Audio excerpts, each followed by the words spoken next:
My husband John and I work in an urban context in the United States, and it's not usual that somebody in our position would then sign on with an international mission sending organization. But for us, it has been incredibly, critically important. And we would not have, I was going to say we would not have the same ministry. I don't know that we would have any ministry if it hadn't been for what the Mission Society has given us. On one hand, you know, I think people think that the mission organization has all of the logistics for you, and they kind of keep all of your donations in tow, and you have the accountability and the structure. And that's very true. I mean, that's very, very important.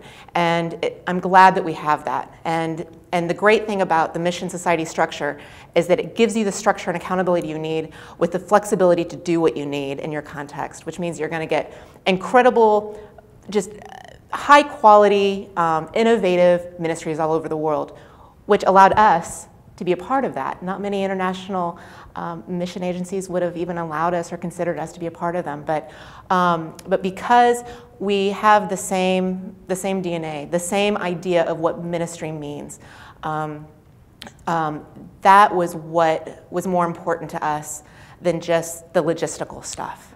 For us, having the trainings, all of the resources available, the colleagues, the mentoring, all of that was really important because we needed somebody to understand how we felt ministry needed to be within our urban context.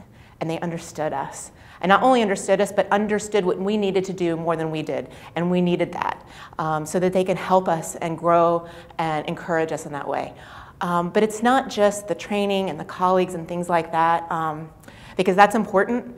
But I think personally, we needed the people of the Mission Society, which is much bigger than the structure.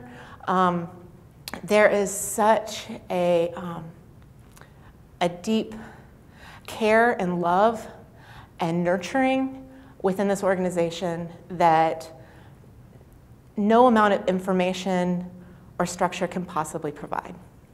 Because the reality of it is ministry is very hard, and everybody hits the point where you really need some grounding. And here, we have family who understand. And I don't know that we would have gotten through it without them. It is really wonderful to know that you are connected in with a Christian family that is global. And not just a Christian family of people who are on staff and are missionaries with the agency, but also within the communities that they serve. That we have been powerfully connected with people all over the world, and that has profoundly shaped our ministry, even in the United States. And it would not be the same, and we would not be the same if we had not been a part of, I mean, not just any mission organization, but I think specifically the Mission Society, because of the way that they have consciously shaped the organization to care for us spiritually, relationally, professionally, familially, so that we are able to be the best disciples, the best witnesses, the healthiest people in the world to be able to bring glory to God and His kingdom.